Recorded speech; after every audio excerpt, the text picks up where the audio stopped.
Chapter 541. What? Dustin frowned when Florence's gaze swept toward him. Why are you looking at me? Are you telling me to be the scapegoat? What the fuck? He thought. Dustin. Florence forced a smile. She took an apple out of her fruit basket and handed it to Dustin. Aren't you hungry? Here. Have an apple. What are you trying to do? Dustin looked at her warily. It only raised suspicions more with Florence going out of her way to be kind to him. Well, you heard what we said, didn't you? Florence forced out a sweet, kind smile. You've always been a kind person.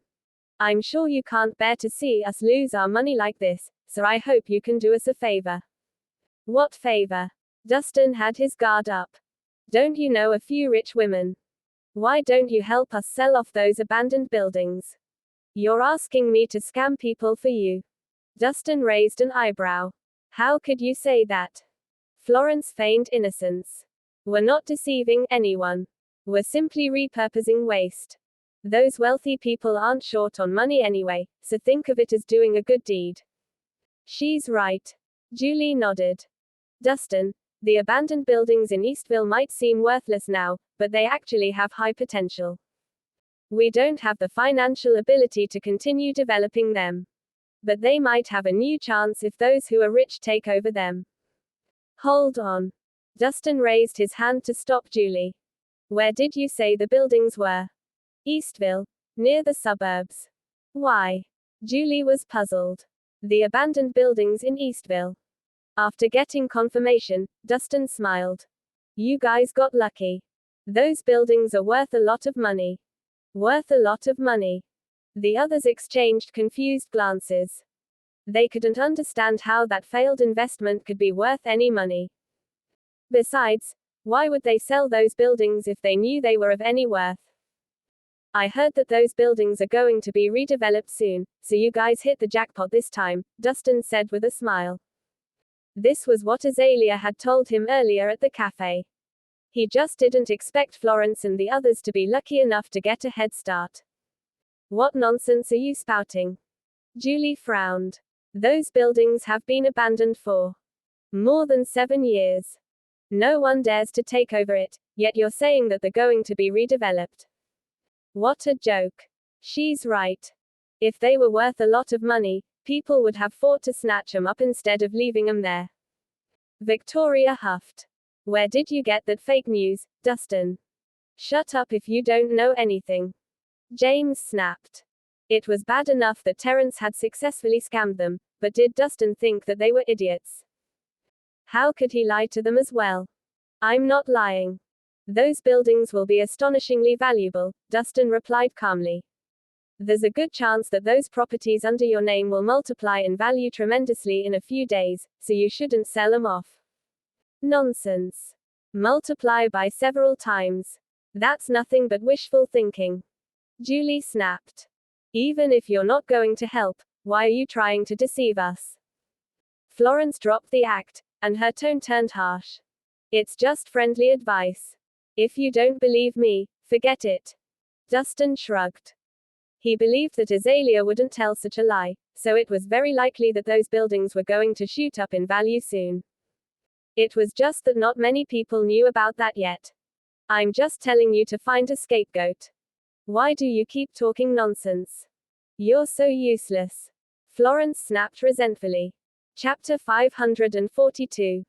Florence was sure that Dustin was merely refusing to help them. Just then, Julie thought of an idea and said, Dustin, didn't you say that those buildings are worth a lot? We'll sell them to you right now so that you can make a lot of money. What do you think? That's right. Florence echoed. You should buy them since you seem so interested. That'll benefit both of us. This is your opportunity. How could I take it away from you? Dustin refused politely. It's all right. We're a family. We'll be happy if you make money too. Florence coaxed enthusiastically, gleeful to have found a scapegoat. She's right, Dustin. Don't worry about it. You shouldn't miss such a great opportunity. Exactly. Just remember to treat us to a meal when you get rich. Everyone smiled so sweetly and acted extremely enthusiastically after finding such a dumb scapegoat. Are you sure you want to sell them to me? Dustin pressed. Of course. We won't take a single penny from you. We just want you to return the principal. Florence frantically nodded. Are you sure you won't regret your decision? Dustin raised an eyebrow. I swear on my life. Florence swore. She's right. We swear on it in our lives. The others echoed. All right, then. I'll buy them. Dustin smiled. There's no reason for him to refuse free money. Are you crazy? Those buildings are worthless. Why would you purchase them? Dahlia couldn't watch this go on anymore. She didn't expect him to actually buy them. We should let him buy them if that's what he wants. Why are you stopping him? Julie grumbled. She's right. You shouldn't stop him from earning big money. Florence shot her daughter a look, telling her to not stop him from being their scapegoat, or they would lose all their money. Enough. Dahlia frowned. I don't care if you try to swindle others, but I won't allow you to do that to Dustin. We're not forcing him to buy them. He volunteered. Julie huffed. Don't buy them, Dustin. Dahlia warned. They'll be worth a lot of money soon. Just trust me. Dustin smiled tiredly. They're obviously trying to scam you. Why won't you listen to me? Dahlia was frustrated at how stubborn he was being. Let them be. I have enough money anyway. Dustin remained unaffected. You. Furious, she spat. Fine. Do as you please. I don't care anymore. She walked over to the other bed and sat down angrily, ignoring him. Forget about her, Dustin. Let's continue our discussion. Oh. Right. James. Hurry up and print out the contract. We should get this over with today. Florence tugged on Dustin's arm, worried he might escape. No problem. With twinkling eyes, James dashed out of the room. I'll prepare a contract too. Julie quickly followed suit. The contracts were signed 20 minutes later. Dustin received the title deeds, while Florence and the others got back their money. As soon as they received the money, Florence and the others began cackling and jeering at Dustin, whom they believed was an idiot. They marveled at the idiot they found. Chapter 543. Oh. Dustin. You sure are stupid. How can you treasure such worthless buildings? Florence grinned smugly. At first, she thought she had wasted all her money, but God blessed them by sending him a scapegoat. Thanks, Dustin, or else we'd be doomed. Florence grinned. You're such a saint, Dustin. I must say, I'm impressed. James exclaimed delightedly and gave the other man a thumbs up. Remember to treat us to a meal once you've made your fortune. Victoria mocked. They had been unfortunate to be swindled by Terence, but they found someone to take the fall. It was their stroke of luck, or they would have lost all their money. I hope you don't come to regret your decision. Dustin wore a meaningful smile. Regret. They exchanged amused glances and laughed even louder. How could Dustin still not know that something was wrong? An idiot like him deserved to be scammed. Dustin, what on earth are you thinking? You shouldn't be so reckless even if you have some money, right? Dahlia frowned. She was confused as to why someone who was usually so smart would act so foolishly. Everything I say is useless right now, but you'll understand soon, Dustin smiled and said. No matter how many times he advised them, none of them believed him. However, when things settled down, it would be obvious who was the winner. Fine. I don't care anymore. Dahlia stomped toward the door and halted. What are you waiting for? Let's go back to the company. Can I take a leave of absence? My friend happens to be here, so I want to visit him, Dustin asked. Mr. Robinson was here as well, so he should visit the older man. Do whatever you like. Dahlia humphed and left. 5 minutes later, Dustin stepped into another ward and saw Abigail feeding her father some soup. The father-daughter duo's relationship improved after the latest incident. Sir, you're here. Abigail lit up when she saw him. I happened to be in the area, so I thought I'd drop by. How's your dad? Dustin inquired, concerned. The doctor said he's healing very well. He should be able to leave in a few days, Abigail replied. That's good. Dustin let out a sigh of relief and sat down next to the bed. Let me know if you need anything, Mr. Robinson. Thank you, Mr. Rhys. You visiting me made me happy enough. Mr. Robinson smiled. It was rare for someone to care for minor characters like him. This is all my fault. You wouldn't have gotten hurt if not for me. Dustin felt sorry. Don't say that, Mr. Robinson. I'm just sorry that I couldn't carry out your request. Mr. Robinson shook his head. All right, all right. Can you two stop being so sappy? Let's leave the past behind us. Abigail interjected, cutting off the conversation. The person they should be blaming was Torben Hill. Fortunately, Dustin had avenged them by teaching that man a lesson. Abigail. While they were talking, a gorgeous young lady and an elegantly dressed woman walked in. They must be mother and daughter. Dustin realized that the familiar-looking woman was Ruby Zenos, the person he met in the bar a few days ago. What are you doing here, Ruby? Abigail lit up, and she quickly went to welcome the guests. Chapter 544. I heard that Mr. Robinson was hurt. Of course, I had to visit. Ruby placed her gifts by Mr. Robinson's bedside and explained. These are supplements for you. I wish you a speedy recovery. Thank you. Abigail nodded her head in gratitude. I forgot to introduce you to my mom. Ruby gestured to the woman next to her. Nice to meet you, Mrs. Zenos. Abigail nodded in greeting. Hello, Mrs. Zenos nodded with a smile. You're here too. Ruby was surprised to see Dustin. The Doyle family didn't bother you, did they? No. Dustin shook his head. He couldn't care less about them anyway. Mom, this is the guy who helped me in the bar last time. Ruby smiled. Really? Well, thank you very much. Mrs. Zenos smiled politely. It was nothing. Dustin's gaze suddenly turned serious. Mrs. Zenos, may I know if you've been feeling dizzy lately? How did you know? Mrs. Zenos was astonished. I could tell since I know a bit of medicine, Dustin explained. I see, Mrs. Zenos nodded. You're right. I have low blood sugar, so I get dizzy sometimes, but it's nothing serious. I don't think so, Dustin replied in a serious tone. You have bloodshot eyes, shortness of breath, stiff limbs, as well as bulging veins at your temples. If I'm not mistaken, you're at risk of a cerebral hemorrhage. Cerebral hemorrhage. Mrs. Zenos frowned. Her expression darkened instantly. You should watch what you say, young man. I had a full body checkup just recently, and everything was normal. How could there possibly be a cerebral hemorrhage? She didn't expect such a nice-looking person like him to sprout nonsense. Mrs. Zenos, I advise you to examine your brain. You could die easily if the condition worsened. Dustin advised. Nonsense. Mrs. Zenos humphed. I'll let this go since you saved my daughter.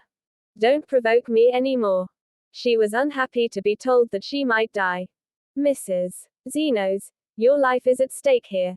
You should be careful. Dustin told her seriously. The doctor said he's healing very well. He should be able to leave in a few days, Abigail replied. That's good. Dustin let out a sigh of relief and sat down next to the bed. Let me know if you need anything, Mr. Robinson. Thank you, Mr. Rhys. You visiting me made me happy enough. Mr. Robinson smiled. It was rare for someone to care for minor characters like him. This is all my fault. You wouldn't have gotten hurt if not for me. Dustin felt sorry. Don't say that, Mr. Robinson. I'm just sorry that I couldn't carry out your request. Mr. Robinson shook his head. All right, all right. Can you two stop being so sappy? Let's leave the past behind us. Abigail interjected, cutting off the conversation. The person they should be blaming was Torben Hill. Fortunately, Dustin had avenged them by teaching that man a lesson. Abigail.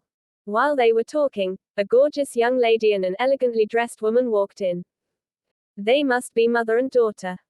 Dustin realized that the familiar-looking woman was Ruby Zenos, the person he met in the bar a few days ago.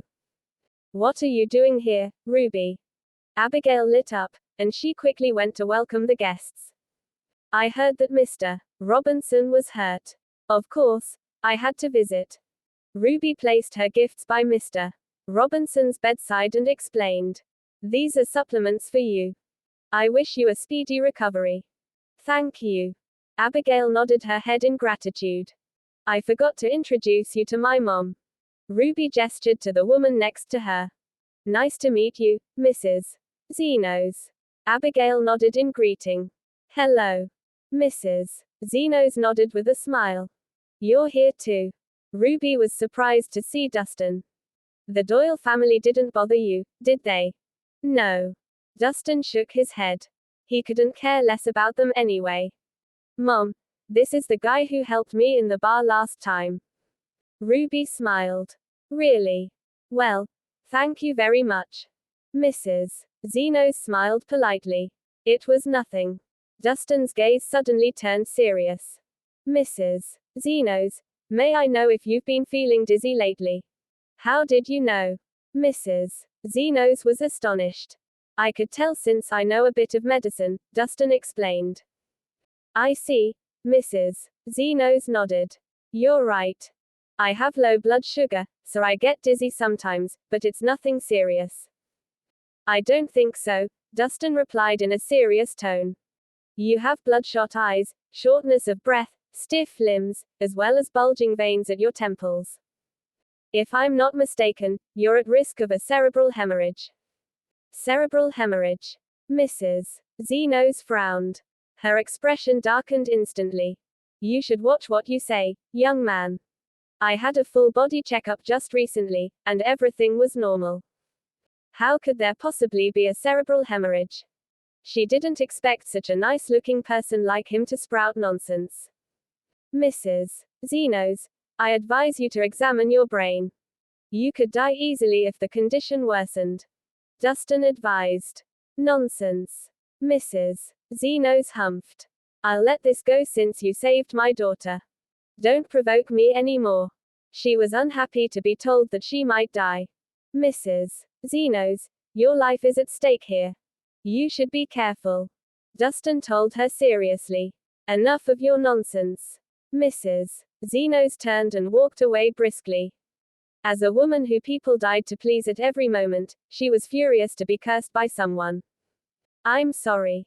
My mom's in a bad mood. Ruby was embarrassed. She didn't expect Dustin and his mother to get into an argument. Ruby, we're going home. Mrs. Zenos yelled. I'll be off now, Abigail. Take care of your dad. Ruby left after bidding them farewell. You should stay away from scammers like him from now on, or your reputation will be ruined. Mrs. Zenos snapped. Mom, he doesn't seem to be lying. Why don't you get it checked out at the hospital? Ruby advised. Do you actually believe him? Mrs. Zenos glared. I know my body best. He's clearly asking for attention. I've met countless people like him before. But enough. Don't talk about him anymore. It's disgusting. Mrs. Zenos cut off Ruby's words. Because of her status, people always came up with different ways to butter up to her. This included people like Dustin. The weather is nice today. Mrs. Zenos lifted her head to look at the sun and felt slightly faint. She barely took a step forward when she felt a sharp pain shoot through her head. The world began to spin, and after a few more steps, her vision turned dark, and she collapsed to the floor. Chapter 545. Mom. Ruby was shocked when Mrs. Zenos suddenly fainted. She quickly helped her up and tried to wake her up while crying for help. However, her mother remained completely unresponsive. Where's the doctor? Ruby carried Mrs. Zenos on her back and ran back into the hospital. A bunch of doctors and nurses heard her pleas and quickly came over to perform first aid. An hour later, at the entrance of the emergency room, Ruby. A suited man ran over, accompanied by several bodyguards. Dad. You're finally here. Ruby was so relieved to see him. Mom suddenly fainted just now, and they're still trying to resuscitate her, but the doctor said that things weren't looking good and even asked me to sign a do not resuscitate order. Why did she suddenly faint? George Zenos frowned. I don't know either. She was completely fine earlier. Ruby looked nervous as well. Hurry. Go to Garrison Hospital and bring Drive. Alden immediately. George ordered the bodyguard closest to him. Yes, sir.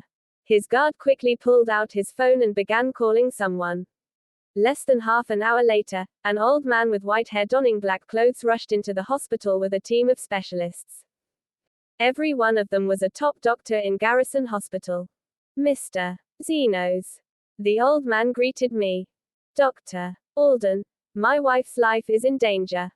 Please save her. George pleaded solemnly. I will do my best. Dr. Alden immediately rushed into the operating room and took over the operation after he showed his identity. Although the doctors at Hinsdale South Hospital were good, they still had a long way to go to reach the level of the doctors at Garrison Hospital. After several hours passed, Dr. Alden finally emerged from the operating room. Dr. Alden. How's my wife? George sprung up. Mrs. Zenos had a sudden cerebral hemorrhage. We've managed to keep her alive for now, but things aren't looking good. Dr. Alden's expression was gloomy. Cerebral hemorrhage. Ruby was surprised to hear that Dustin's words had come true. Can you treat it? George frowned. It'll be difficult. Dr. Alden shook his head and explained.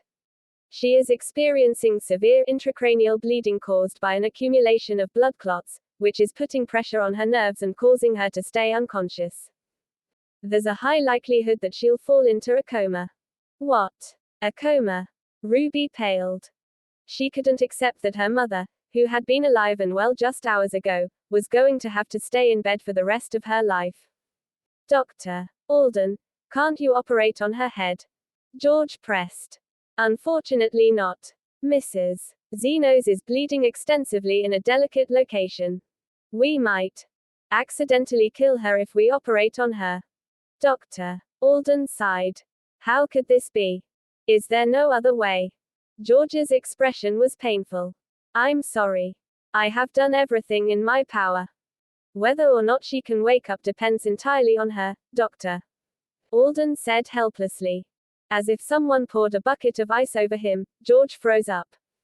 He couldn't imagine his wife staying in a coma for the rest of her life. Dad, someone I know might be able to help, Ruby said suddenly. Who is it? George broke out of his stupor.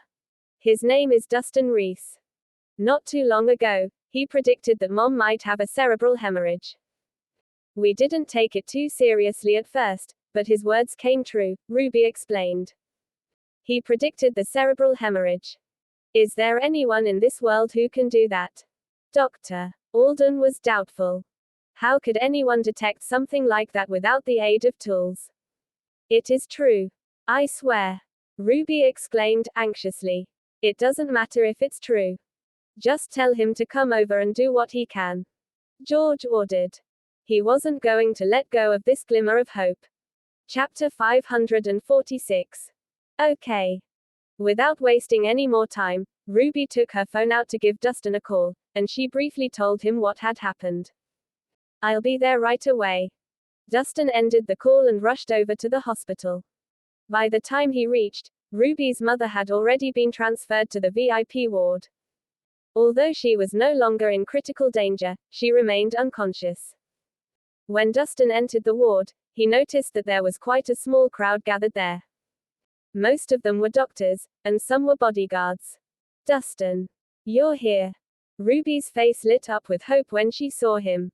Is this the miracle doctor that you mentioned, Ruby? As George looked Dustin up and down, he unconsciously frowned. This man was much younger than he'd thought. How medically skilled could a man in his 20s be? Don't judge a book by its cover, Dad.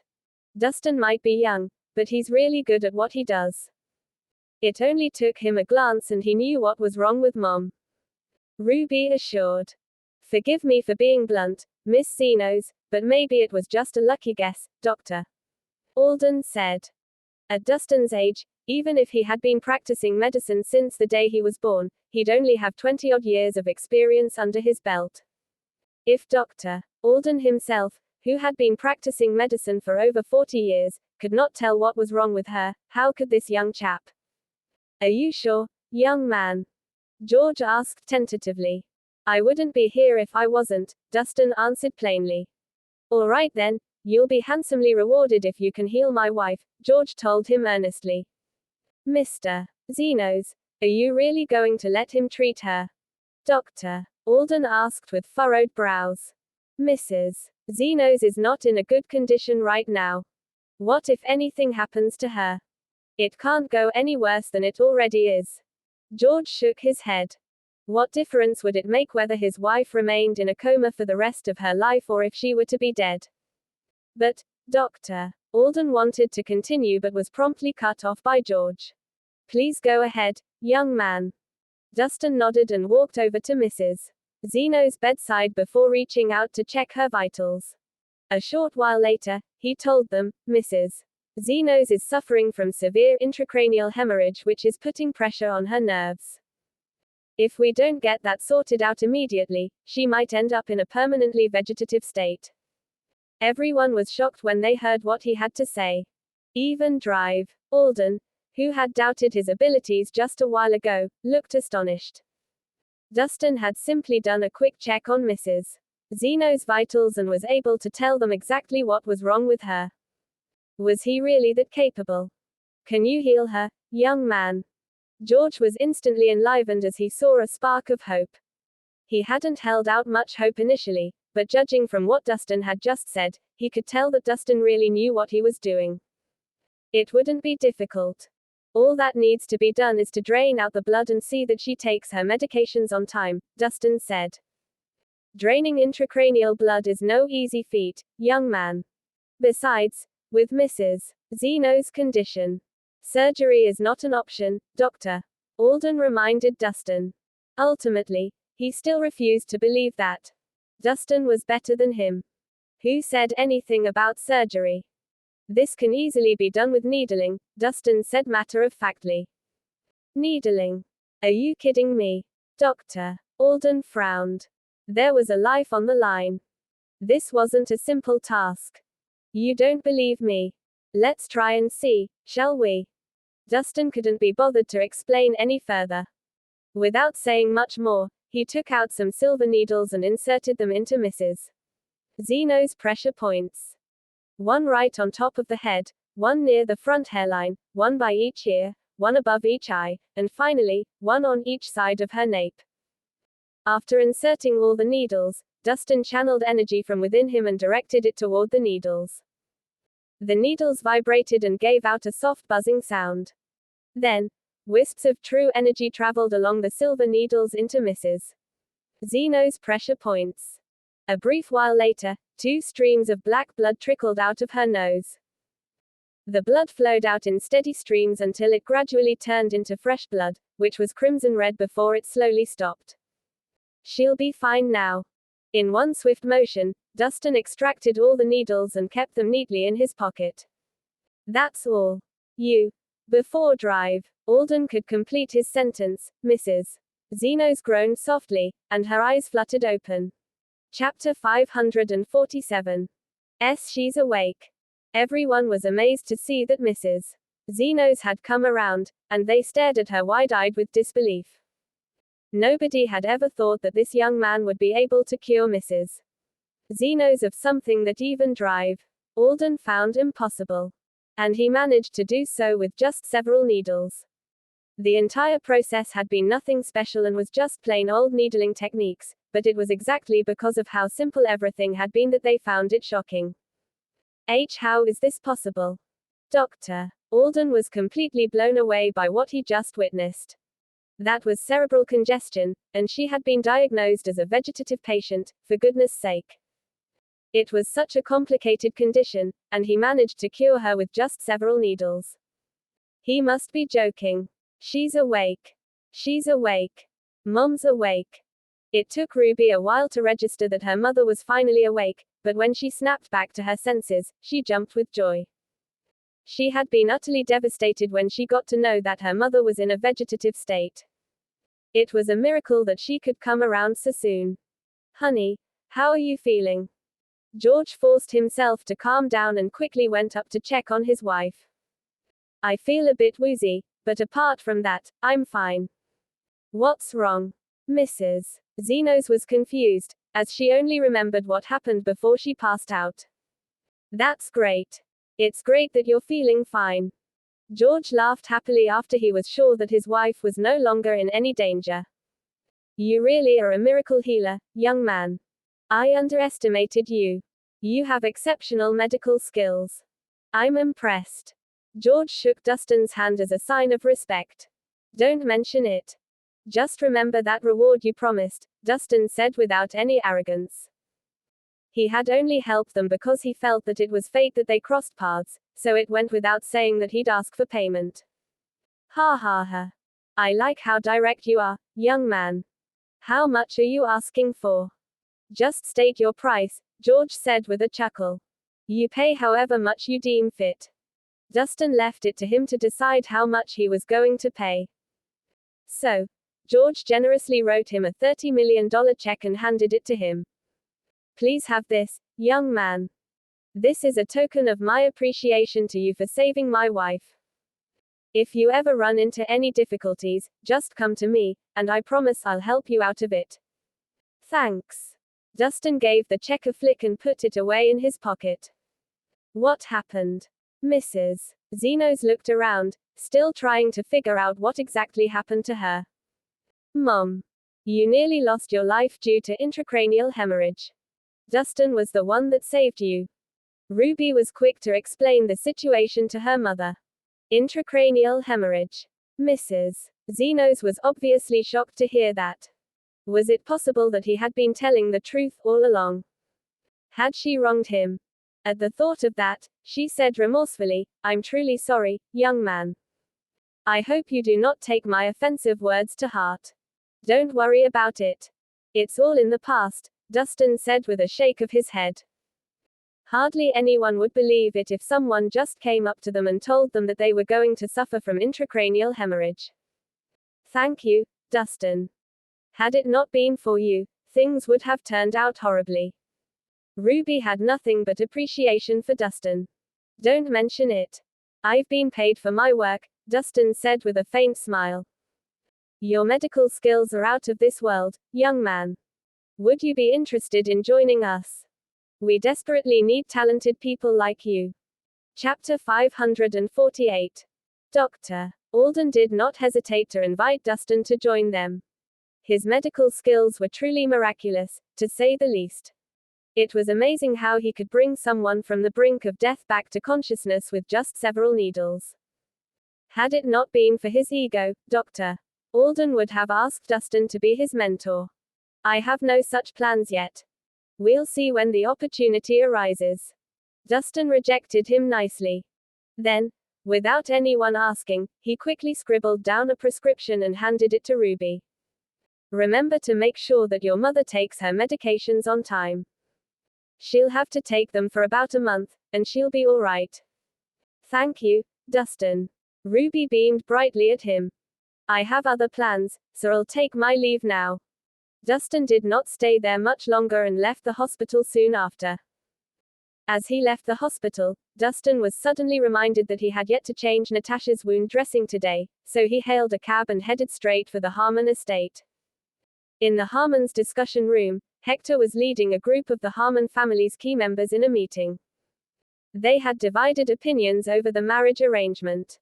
Are you really going to break off the marriage alliance, Hector? Have you ever considered what this would mean to the family? Trent asked with pinched brows. I've given things serious consideration, Trent. There shall be no marriage alliance. Hector meant what he said. The main agenda of the meeting today was to discuss the breaking off of the marriage alliance. The Grants had gone too far. He could not sit back and act like nothing had happened. The Grants are already livid over Jailer's death.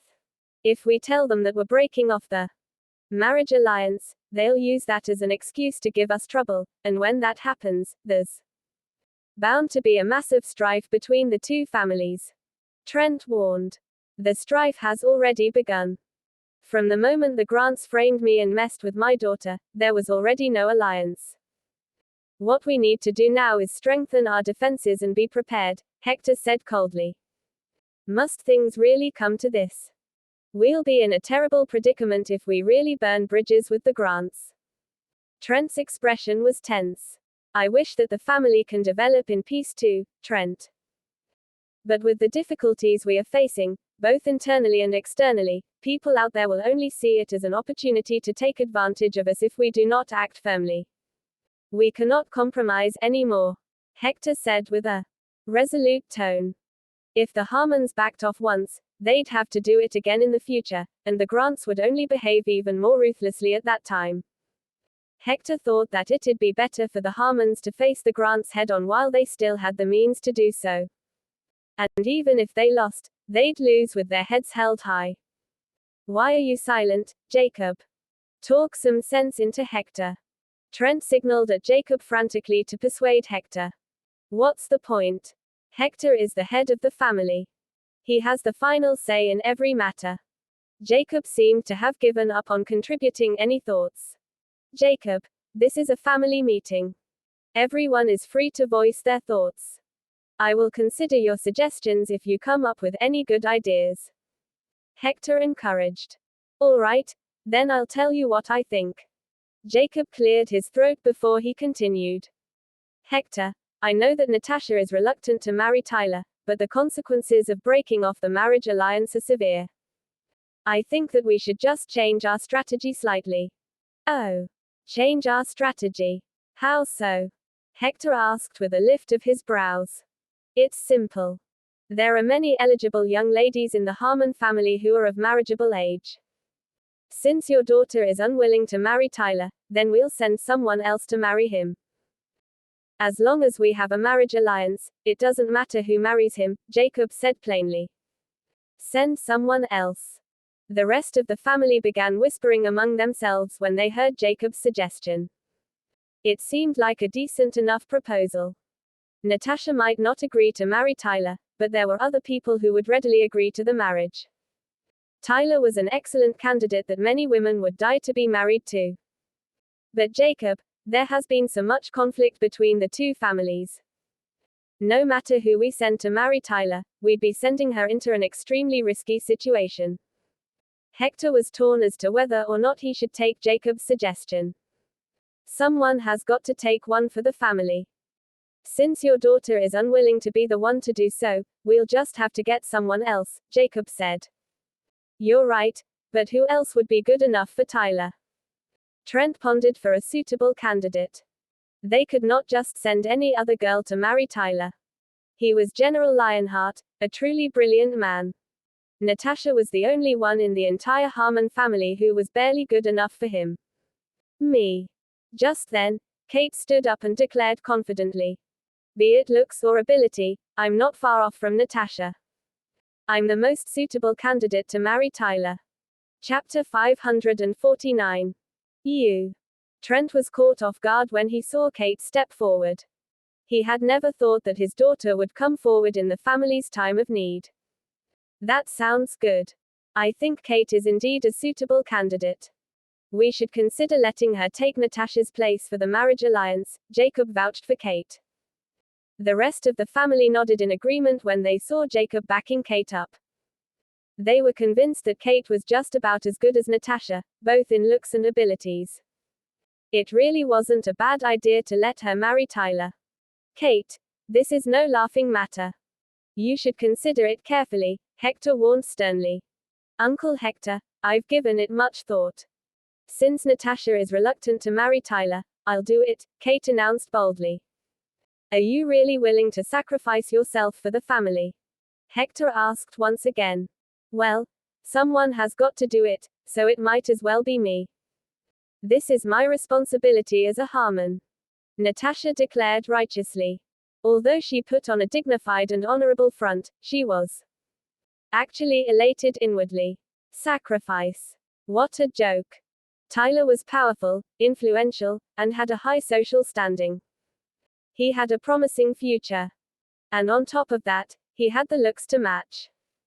It would be a dream come true for Kate if she were to marry such an excellent man. Since the beginning, Kate had always been indignant that Natasha would be the one to marry Tyler. Never in her wildest dreams had she ever thought that Natasha would willingly choose to break it off. But now that the opportunity of a lifetime had presented itself to her, Kate wasn't about to let it go. This was her one chance to step into the elite circle. If she were to marry Tyler and become the next matriarch of the Grant family, she possessed such vast powers. You're Kate's father, Trent. What do you have to say about this? Hector turned to Trent for his opinion before deciding on the matter. From how he saw it, the Grant household was a dangerous place to be in. He really could not bring himself to subject his niece to such suffering. Well, Trent frowned, obviously caught in a dilemma. Under normal circumstances, it would have been a great thing to be married to Tyler. But with how things were currently, where both families had had such a major fallout, he couldn't say for sure whether it was a good thing. Dad, I've put my mind to it. Nothing anyone says can change my mind. Besides, you're their older brother. You should lead by example. Kate gave her father a wink, signaling him to just go with it. She was worried that her father might not get what she meant and decided to turn down the opportunity. After all, chances like these did not come by often. She did not wish to pass it up. Well, since Kate is adamant, I have nothing to say. Trent shook his head. He was sure that with his daughter's wits, she was bound to have something up her sleeves. He did not want to stand in her way. What do the rest of you think? Hector turned to face the rest of the family to get their say on the matter. Kate is doing this for the family. We should support her. That's right. There's no better alternative anyway. The crowd was quick to voice their approval. It didn't matter to them who married Tyler. All they were concerned about was the success of the marriage alliance to protect the interest of the family. I have everyone's support, Uncle Hector. Surely you can't say no. Kate asked cautiously. Sure. I can agree to it. But the question now is, will Tyler agree to it? Hector suddenly came in from a different perspective. It served no purpose for them to be so worked up over the prospect of Kate replacing Natasha because the final decision rested with Tyler. Uncle Hector, I'm not lacking in the looks department, and I'm much more talented than Natasha. I'm certain Tyler will not reject me. Kate had all the confidence in the world. Why don't we ask him to find out? Chapter 550. Jacob stood up and enunciated each word slowly. I will go to the Grants with Kate to talk about the marriage arrangement in detail. Thank you for backing me up, Uncle Jacob. Kate was overjoyed. I'll leave the task to you then, Jacob. Hector nodded at him. Wait for our good news, everyone. Jacob looked around the room and nodded at his brothers before leaving with Kate in tow. Hector seemed deep in thought as he watched them leave. Over in Natasha's room, she laid on her bed with her eyes closed as Dustin sat beside her, meticulously applying an ointment to her wound. The wound on Natasha's face wasn't severe, and after applying some of Dustin's special ointment, it was clearly much better than it had been before. Sis. I have good news. Ruth barged into the room excitedly. Oh. What's the good news? Natasha asked with her eyes still closed, enjoying the attentive treatment Dustin was giving her. Uncle Jacob suggested that someone else take your place for the marriage alliance during the meeting earlier on, and Kate stood up and volunteered herself. She said that she would take your place and marry Tyler. Everyone agreed. Ruth announced with joy. Kate offered to marry Tyler. Natasha sat up in surprise when she heard what Ruth said. Are you sure that you heard right, Ruth? Of course. I heard it loud and clear. Ruth nodded with certainty. Uncle Jacob and Kate have already left for the Grants to discuss the matter. As long as Tyler agrees to it, we'll have nothing left to worry about. That's great. Kate has always been after wealth and status, anyway. She'd be the best candidate to marry Tyler. Natasha was glad. That's right. You won't need to suffer. Kate will get what she wants. And both families will be at peace with each other. We'll be getting the best of both worlds. Ruth smiled brightly. Ladies, it's too early to be happy just yet. I'm afraid things might not be so easy. Dustin put a damper on the situation. What do you mean? Isn't it a good thing that my sister will not have to marry Tyler? Ruth asked curiously. Of course it is, but the question is, would Tyler agree to it? Dustin proceeded to explain his view on the situation. I've only met Tyler once, but I can tell straight off the bat that he's an arrogant and conceited person. And people like him rarely accept changes once they've made up their mind. The Harmon sisters frowned when they heard that. So what you're saying is that Tyler will not agree to the swap? Natasha probed. He will most likely refuse the notion. Dustin put his ointment away and handed Natasha a glass of water before stating nonchalantly, things would have worked out fine if he had been the one who came up with the idea of swapping, but he would never accept it if others were the ones to suggest it and mess with his marriage. No way, he can't be so stubborn, can he? Ruth could not seem to believe it. This isn't about being stubborn. It's the sense of superiority that he was born with. Simply put, he's the only person who's allowed to be in charge, and no one else is allowed to challenge that, Dustin expounded. You say it like it's already set in stone. Well, what if Kate succeeds? Ruth challenged. Of course, it's best if she succeeds, but all I'm saying is that you shouldn't bear high hopes. Dustin wasn't entirely sure either. Ruth, go wait in the meeting room. Inform me as soon as you get any news, Natasha instructed. All right. Ruth nodded and left. Around dusk, Jacob and Kate finally returned to the Harmon estate. They didn't look too pleased. How'd it go, Jacob? Did Tyler agree to it? Trent immediately stood up and asked Jacob the moment he saw the two of them coming in through the doors. Like hell, he agreed. Jacob was riled up. Tyler Grant is as stubborn as a mule. No matter what I said or what offers I made him, he simply refused to agree. He insists on marrying Natasha, and that's the end of the discussion. He even threatened us, saying that if Natasha did not appear as his bride on the day of the wedding, he'd bring his troops in and annihilate all of us Harmons. A commotion broke out in a split second.